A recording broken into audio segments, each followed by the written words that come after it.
പവിത്രത്തിന്റെ ഒരു അപ്കമിങ് എപ്പിസോഡിലേക്ക് എല്ലാവർക്കും സ്വാഗതം. വിജി രാവിലെ എഴുന്നേറ്റ് കിച്ചണിലേക്ക് വരുന്നുണ്ട്. വേദയും തരുൺ ഡോക്ടറും ഹാളിൽ ഇരിക്കുന്നുണ്ട്. അവർക്ക് ചായ കൊടുക്കാനായി ഫ്രിഡ്ജ് തുറന്നപ്പോഴാണ് വിജി പാല് കഴിഞ്ഞ വിവരം ഓർക്കുന്നത്.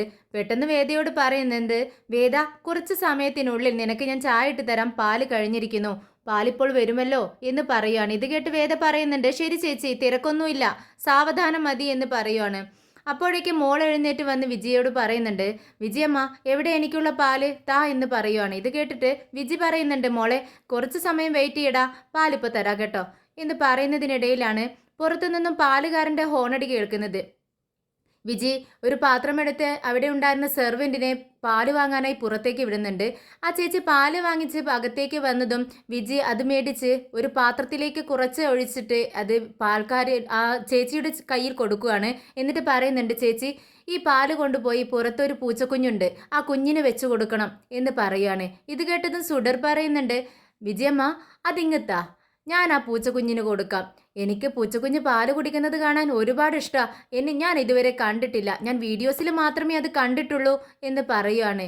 ഇത് കേട്ടതും അവിടെ വേദിയും തരുൺ ഡോക്ടറും ഞെട്ടി എഴുന്നേൽക്കുന്നുണ്ട്. എന്താ എന്താ മോളെ ഈ പറയുന്നത്? വേണ്ട, അങ്ങനെ നീ തനിച്ച് പുറത്തേക്ക് പോകണ്ട, മോളിവിടെ ഇരിക്കേ. നിനക്കിപ്പോൾ ഈ പാല് ആ പൂച്ചക്കുഞ്ഞിന് കൊടുക്കണം, അത്രയല്ലേ ഉള്ളൂ പ്രശ്നം. അമ്മ ഇത് കൊണ്ടുപോയി കൊടുക്കാം, അതിൻ്റെ വീഡിയോയും എടുത്തിട്ട് വെക്കാം, എന്താ പോരെ എന്ന് ചോദിക്കുകയാണ്. ശരി അമ്മേ എന്ന് പറയുന്നുണ്ട്.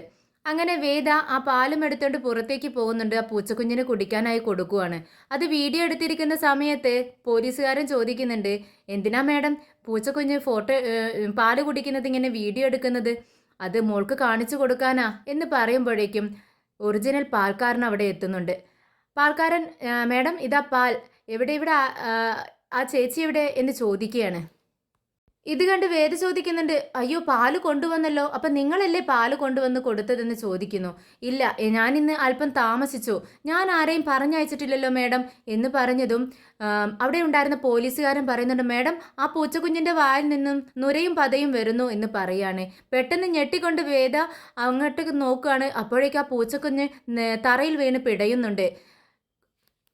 ഇത് കണ്ട് വേദയ്ക്ക് അപകടം മനസ്സിലായി. തന്നെയും കുഞ്ഞിനെയും അപായപ്പെടുത്താൻ ആരോ എന്തോ ചെയ്തിരിക്കുന്നു എന്ന് മനസ്സിലായതും വേദ പെട്ടെന്ന് സുഡർമോളെ എന്ന് വിളിച്ചുകൊണ്ട് അകത്തേക്ക് ഓടുന്നുണ്ട്. എന്നാൽ ഈ അപകടമൊന്നും മനസ്സിലാവാതെ പാൽ തിളപ്പിച്ച് അതിൽ നിന്നും ഒരു ഗ്ലാസ് എടുത്ത് സുഡർമോൾക്ക് കൊണ്ടുപോയി കൊടുക്കാനിരിക്കുകയാണ് നമ്മുടെ വിജയമ്മ.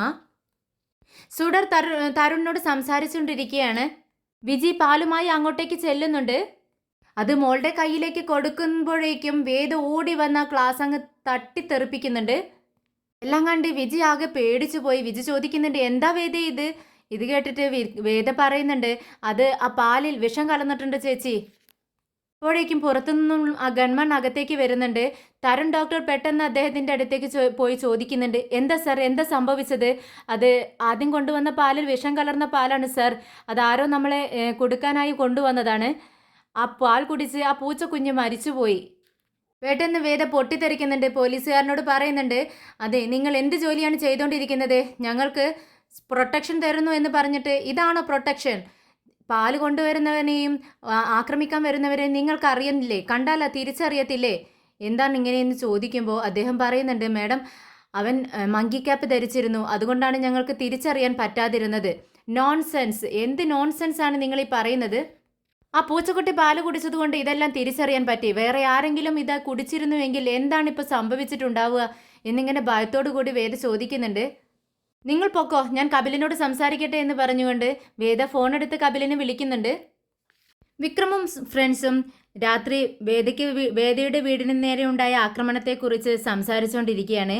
വിക്രം പറയുന്നുണ്ട്, ഇനി ഒരിക്കലും അങ്ങനെ ഉണ്ടാവാൻ പാടില്ല, അങ്ങനെ സംഭവിക്കാതിരിക്കണം. നമ്മുടെ ആളുകൾ വേദയുടെ വീട്ടിലും അകത്തായാലും പുറത്തായാലും ആളുകൾ ഉണ്ടായിരിക്കണമെന്ന് പറയുന്നുണ്ട്. അങ്ങനെ ഒരു 5 പേരെ ഏർപ്പാടാക്കിയിട്ടുണ്ട്. എല്ലാം നമ്മുടെ ആളുകൾ തന്നെയാണ്. വേദയുടെ വീടിന് ചുറ്റും അവരുണ്ട്. എന്ത് തന്നെ ആയാലും അവർ നമ്മളെ പ്രശ്നങ്ങളെല്ലാം അറിയിക്കുമെന്ന് പറയുന്നുണ്ട്. വിശ്വസ്തരായ ആൾക്കാരാണ്. അവർ ശമ്പളത്തിന് വേണ്ടിയല്ല, നമുക്ക് വേണ്ടിയാണ് ജോലി ചെയ്യുന്നതെന്ന് വിക്രമിനോട് പറയുന്നുണ്ട്. എല്ലാവരും അലർട്ടായിരിക്കണം, എന്ത് തന്നെ സംഭവിച്ചാലും എന്നെ അറിയിക്കണമെന്ന് വിക്രം പറയുന്നുണ്ട്. അപ്പോഴേക്കും കോളിംഗ് ബെല്ലടിക്കുന്ന സൗണ്ട് കേട്ട് കൺമണി ചെന്ന് ഡോറ് തുറന്ന് നോക്കുവാണ്. ഡോറ് തുറന്നതും നമ്മുടെ വിശ്വവും ശ്രീജയുമായിരിക്കും വന്നിരിക്കുന്നത്. പെട്ടെന്ന് കൺമണി പറയുന്നുണ്ട്, വായോ വിക്രം മുകളിലെ റൂമിലുണ്ട്, അങ്ങോട്ടേക്ക് പോവാമെന്ന് പറഞ്ഞുകൊണ്ട് അവരെ മുകളിലേക്ക് കൊണ്ടുപോകുന്നുണ്ട്. ചേട്ടനെയും ചേച്ചിയും കണ്ടതും വിക്രം പെട്ടെന്ന് എഴുന്നേൽക്കുന്നുണ്ട്. എന്നിട്ട് പറയുന്നുണ്ട്, ചേട്ടാ ചേച്ചി വായോ, എന്താ പെട്ടെന്ന് രണ്ടുപേരും ഇങ്ങോട്ടേക്ക് ഇറങ്ങാൻ എന്ന് ചോദിക്കുകയാണ്. വിക്രം നീ എങ്ങനെ ഇരിക്കുന്നു എന്ന് ശ്രീജ ചോദിക്കുന്നുണ്ട്. എനിക്കെന്താ ചേച്ചി പ്രത്യേകിച്ച്, ഞാൻ സുഖമായിരിക്കുന്നു. കുടിയെല്ലാം നിർത്തിയില്ലേ, പിന്നീട് എന്താ പ്രശ്നം എന്ന് ചോദിക്കുകയാണ്. ഉടനെ ശ്രീജ പറയുന്നുണ്ട്, നടക്കുന്നതൊന്നും നല്ലതിനാണെന്ന് എനിക്ക് തോന്നുന്നില്ല വിക്രം. ഞാനൊരു തെറ്റ് ചെയ്തു, അതിൻ്റെ ശിക്ഷ ഞാൻ അനുഭവിച്ചുകൊണ്ടിരിക്കുകയാണ്. ഇത് കേട്ട് വിക്രം പെട്ടെന്ന് പറയുന്നുണ്ട്, ദേ നീ ചേച്ചി ഇങ്ങനെ വല്ലതുമൊക്കെ വിളിച്ച് പറഞ്ഞുകൊണ്ടിരിക്കല്ലേ.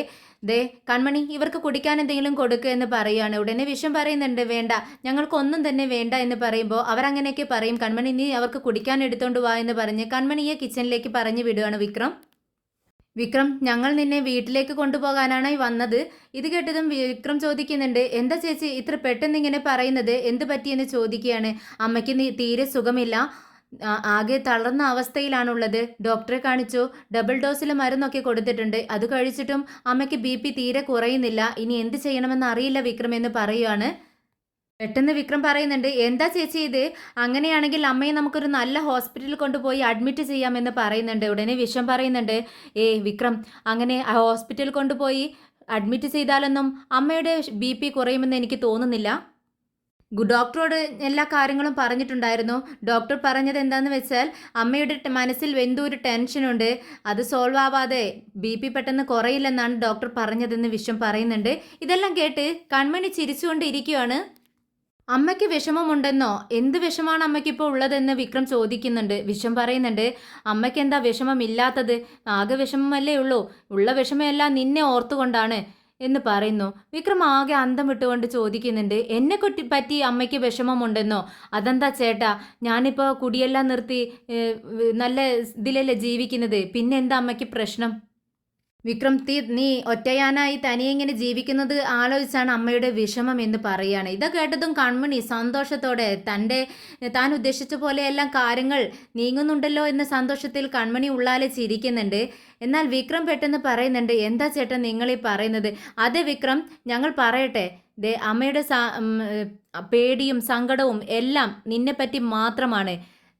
വേദയെ കണ്ടുപഠിക്കുന്നേ, വേദ നിന്റെ കുഞ്ഞിനെ കളഞ്ഞ് വേറൊരുത്തന് വിവാഹം കഴിച്ച് അതിലൊരു കുഞ്ഞ് ജനിച്ച് സന്തോഷത്തോടെ ജീവിക്കുന്നു, പിന്നെ നിനക്കെന്താടാ പ്രശ്നം. ഏതെങ്കിലും ഒരു അമ്മയ്ക്ക് ഇതൊക്കെ സഹിക്കുവോടാ എന്ന് ചോദിക്കുന്നുണ്ട് വിഷം. പെട്ടെന്ന് ശ്രീജ പറയുന്നുണ്ട്, ഇതിനെല്ലാം കാരണക്കാരി ഞാനാണ്, ആ കുറ്റബോധത്തിലാണ് ഞാൻ ജീവിക്കുന്നത്, എത്ര കാലം ഇങ്ങനെ ജീവിക്കേണ്ടി വരുമെന്ന് എനിക്കറിയില്ല. ഇത് കേട്ട് വിക്രം പറയുന്നുണ്ട്, ചേച്ചി ഈ പ്രശ്നങ്ങൾക്കെല്ലാം കാരണക്കാരൻ ഞാനാണ്, അല്ലാതെ ചേച്ചിയല്ല. ചേച്ചി എന്തിനാ സ്വയം കുറ്റപ്പെടുത്തുന്നത്. ചേട്ടാ ഇനിയിപ്പോൾ ഞാൻ എന്താ ചെയ്യേണ്ടതെന്ന് ചോദിക്കുന്നുണ്ട്. നീ ഒന്നും ചെയ്യണ്ട, ഒരേ ഒരു വട്ടം വന്ന് നീ അമ്മയെ കണ്ട് ഒന്ന് സംസാരിക്കേ, അത്രമാത്രം ചെയ്താൽ മതി എന്ന് വിഷം പറയുന്നുണ്ട്. ശരി ചേട്ടാ, ഞാൻ അമ്മയുടെ അടുത്ത് വന്ന് സംസാരിക്കാം. ഇത് കേട്ടതും വിഷം പറയുന്നുണ്ട്, നീ വരണം, എപ്പോൾ വരുമെന്ന് പറയാം, അത് കേട്ടാൽ തന്നെ പകുതി അമ്മയ്ക്ക് ആശ്വാസമാകും. ഞാൻ ഇന്ന് തന്നെ വരാം ചേട്ടാ. നീ പറയുന്നത് സത്യമാണോടാ. സത്യമായിട്ട് ഞാൻ വന്നിരിക്കും ചേട്ടാ, അമ്മയോട് പറഞ്ഞോളൂ എന്ന് പറയാണ്. ശരി, എന്നാൽ നീ അങ്ങോട്ടേക്ക് വാ, ഞങ്ങൾ പോട്ടെ എന്ന് പറഞ്ഞുകൊണ്ട് വിഷുവും ശ്രീജയും അവിടെ നിന്നും ഇറങ്ങുന്നുണ്ട്. ശ്രീജ അവിടെ നിന്നും ഇറങ്ങുന്നതിന് മുൻപ് കൺമണി ഒരു നോട്ടം നോക്കുന്നുണ്ട്. കൺമണിയെ ഒന്നടങ്കം ദഹിപ്പിക്കുന്നൊരു നോട്ടം, അത് കൺമണിക്ക് താങ്ങാനാവുന്നില്ല. കൺമണി പെട്ടെന്ന് തൻ്റെ നോട്ടം പിൻവലിക്കുന്നുണ്ട്. അങ്ങനെ ശ്രീജ അവിടെ നിന്നും ഇറങ്ങുന്നുണ്ട്. വേദ പെട്ടെന്ന് തന്നെ അവിടെ ഉണ്ടായിരുന്ന പോലീസുകാരെയെല്ലാം വിളിച്ചു വരുത്തുന്നുണ്ട്. എന്നിട്ട് പറയുന്നുണ്ട്, നിങ്ങൾ ഇവിടെ പ്രൊട്ടക്ഷന് വേണ്ടി വന്നതാണ്, പക്ഷേ നിങ്ങൾ ഇത്രയ്ക്ക് കെയർലെസ്സായി ജോലി നോക്കുകയാണെങ്കിൽ ഞാൻ എങ്ങനെ സമാധാനത്തോടെ ഇവിടെ ഇരിക്കുമെന്ന് ചോദിക്കുന്നുണ്ട്. ഇത് കേട്ട് തരുൺ പറയുന്നുണ്ട്, വേദേ ഞാൻ നമ്മുടെ കപിലൻ സാറിനോട് സംസാരിച്ചിട്ടുണ്ട്, ഇവർക്കെല്ലാം പണിഷ്മെൻറ്റ് കൊടുക്കുകയും ചെയ്യും. ജസ്റ്റ് വെയിറ്റ് ആൻഡ് വാച്ച് എന്ന് പറഞ്ഞ് അവരോട് അവിടെ നിന്നും പോകാൻ വേണ്ടി പറയുന്നുണ്ട്. അപ്പോഴേക്കും വിജി അങ്ങോട്ടേക്ക് വരുന്നുണ്ട്.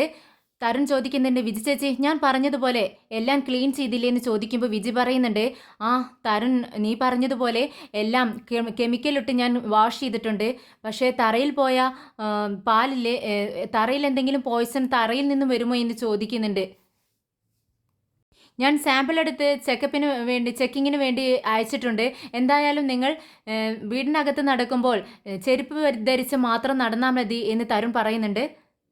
ചേച്ചി കൊണ്ടുവരുന്ന വെജിറ്റബിൾസ് എല്ലാം നല്ലവണ്ണം വാഷ് ചെയ്തിട്ട് മാത്രമേ ഉപയോഗിക്കാവൂ.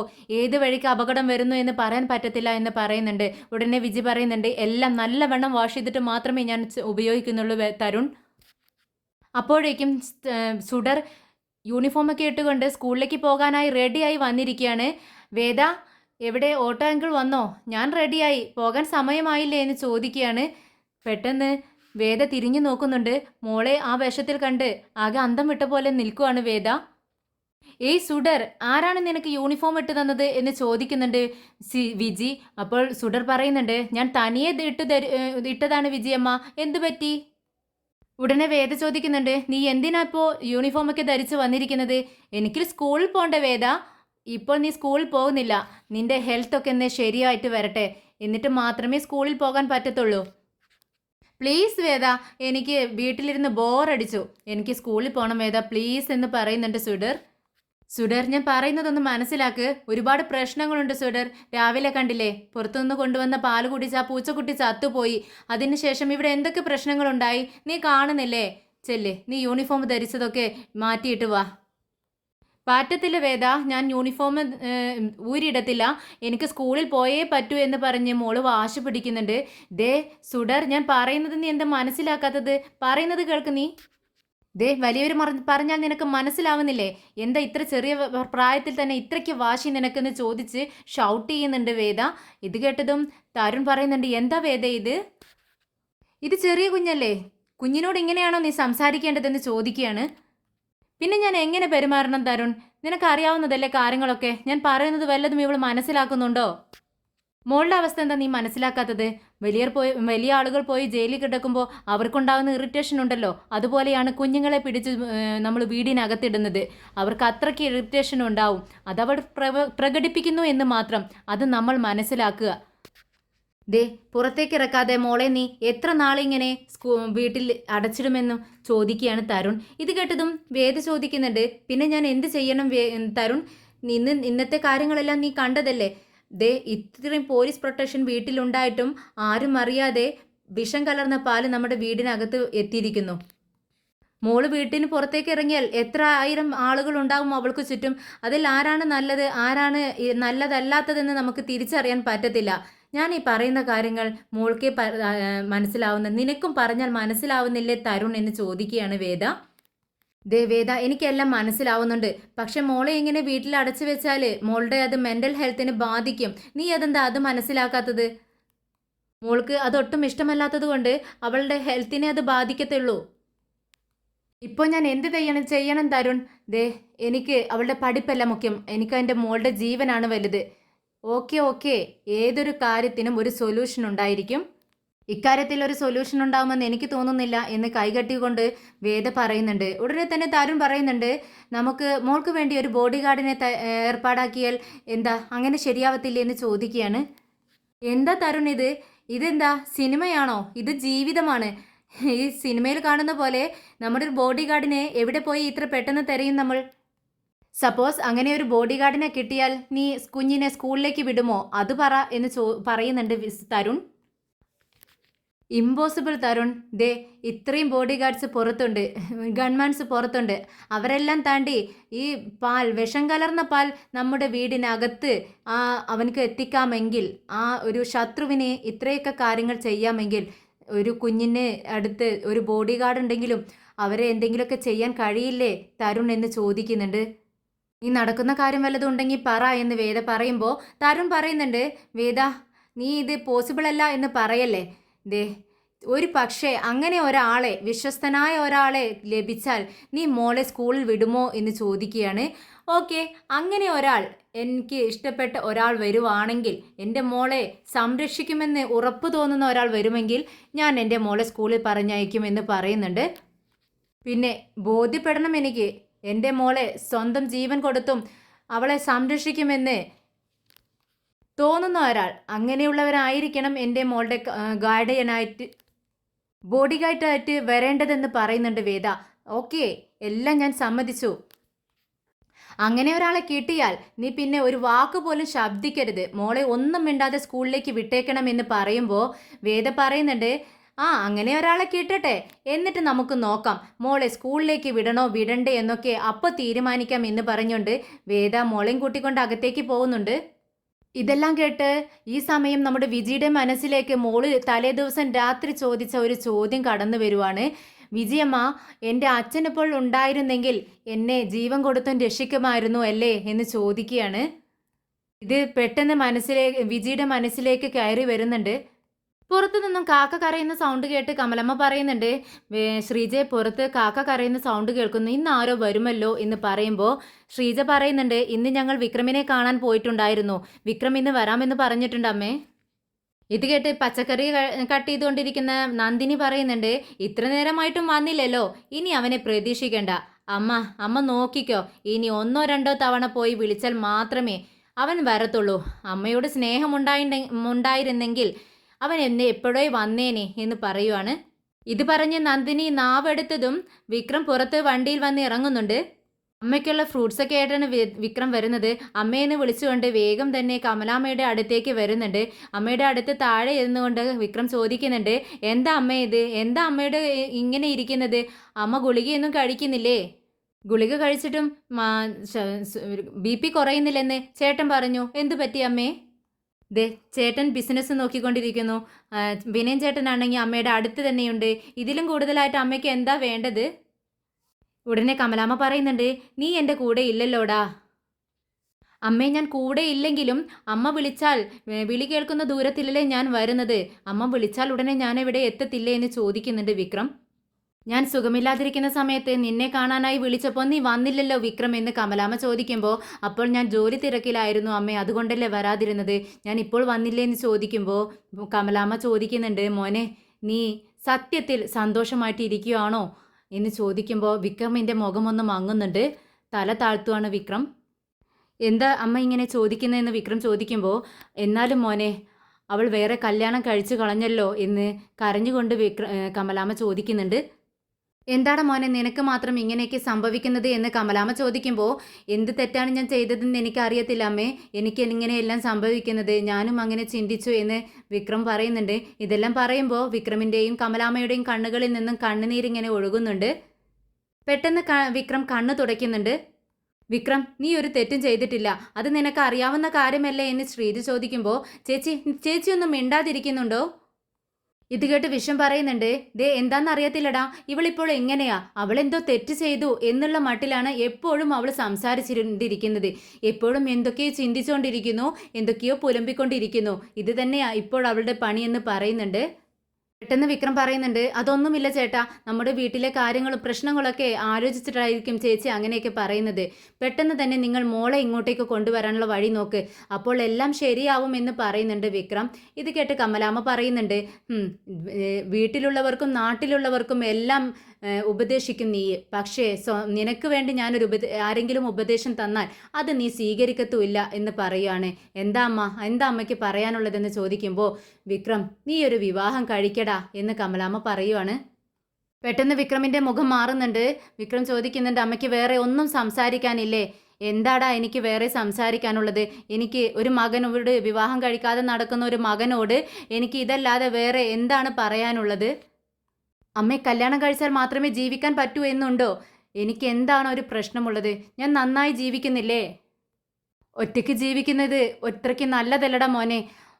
ജീവിക്കുമ്പോൾ ജീവിതത്തിനൊരർത്ഥം വേണം, ജീവിതത്തിനൊരു ലക്ഷ്യം വേണം വിക്രം. അമ്മ എന്തിനാ വിഷമിക്കുന്നത്? ഞാൻ സന്തോഷത്തോടെ തന്നെയാണ് ജീവിക്കുന്നത്, എനിക്കൊരു കുറവുമില്ല എന്ന് വിക്രം പറയുമ്പോൾ കമലാമ്മ പറയുന്നുണ്ട്, എന്നാലും നിന്റെ കൂടെ തന്നെ ജീവിക്കുകയുള്ളൂ, നിന്നെ വിട്ട് പോവില്ല എന്ന് പറഞ്ഞ് എത്ര കാലം നിന്നോടൊപ്പം ജീവിച്ചതാ അവള്, എന്നിട്ട് മറ്റൊരുത്തനെ വിവാഹം കഴിച്ച് സന്തോഷത്തോടെ ഇരിക്കുന്നു അവൾ. എങ്ങനെ അവൾക്ക് ഇതിന് കഴിയുന്നു?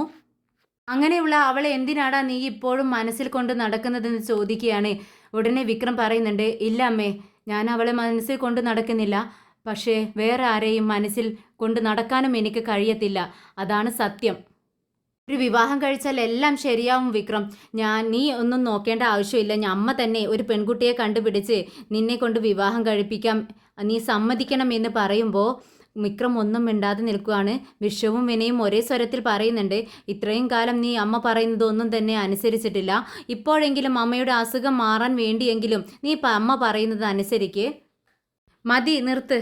എനിക്കൊരു ജീവിതം ഉണ്ടായിരുന്നു, അത് നശിച്ചു പോയി. ഇനി ഒരു ജീവിതം, വേറെ ഒരു വിവാഹ ജീവിതത്തെക്കുറിച്ച് എനിക്ക് ചിന്തിക്കാൻ പോലും കഴിയില്ല. ദയവ് ചെയ്ത് നിങ്ങൾ എല്ലാവരും എന്നെ മനസ്സിലാക്കണം. വേറൊരു പെൺകുട്ടിയെക്കുറിച്ച് എനിക്ക് ചിന്തിക്കാൻ പോലും കഴിയില്ല. എന്നാൽ ഇതെല്ലാം കേട്ട് നന്ദിനി ചോദിക്കുന്നുണ്ട്, അപ്പോൾ വിക്രം, നിനക്ക് വേറൊരു പെൺകുട്ടിയെക്കുറിച്ച് ചിന്തിക്കാൻ പോലും കഴിയില്ലെന്ന് പറയുമ്പോൾ നീ ഇപ്പോഴും വേദയെ മനസ്സിലിട്ടുകൊണ്ട് നടക്കുവാണോ? എന്തിനാ അങ്ങനെ ചെയ്യുന്നത്? അവൾ കണ്ടില്ലേ സുഖത്തോടെ വാഴുന്നത്. നിന്നെ അവൾ സ്നേഹിച്ചിരുന്നു എന്നൊക്കെ പറഞ്ഞിരുന്നത് വെറും അഭിനയം മാത്രമാണ്. അവൾ നിന്നെ ശരിക്കും സ്നേഹിച്ചിരുന്നു എങ്കിൽ മറ്റൊരു പുരുഷനെ വിവാഹം കഴിക്കാൻ അവൾക്ക് കഴിയുമായിരുന്നോ? പെട്ടെന്ന് വിക്രം ദേഷ്യത്തോടെ പറയുന്നുണ്ട്, നിങ്ങളെല്ലാവരും കൂടെ എന്നെ ഇങ്ങനെ വിവാഹത്തിന് നിർബന്ധിക്കുന്നതിനും വിവാഹത്തെക്കുറിച്ച് ചോദിക്കുന്നതും എനിക്ക് ഇഷ്ടമാവുന്നില്ല. എന്തിനാ എന്നെ എല്ലാവരും ഇങ്ങനെയിട്ട് കഷ്ടപ്പെടുത്തുന്നത്? വിക്രം കമലാമ്മയോട് പറയുന്നുണ്ട്, അമ്മേ, അമ്മയുടെ അസുഖം മാറാൻ എൻ്റെ അടുത്ത് നിൽക്കണമെങ്കിൽ 4-5 മാസം എന്നോടൊപ്പം വന്നും താമസിക്ക്. എന്നിട്ട് അസുഖമെല്ലാം മാറി ഇതിനു ശേഷം അമ്മയ്ക്ക് ഇങ്ങോട്ടേക്ക് തിരിച്ചു വരാം. അതുമാത്രമേ ഉള്ളൂ ഞാൻ കണ്ടിട്ടൊരു പോംവഴി. അല്ലാതെ ആരും തന്നെ എൻ്റെ വിവാഹത്തെക്കുറിച്ച് ഇനി സംസാരിച്ചു പോകരുത് എന്ന് പറഞ്ഞുകൊണ്ട് നമ്മുടെ വിക്രം അവിടെ നിന്നും ഇറങ്ങുന്നുണ്ട്.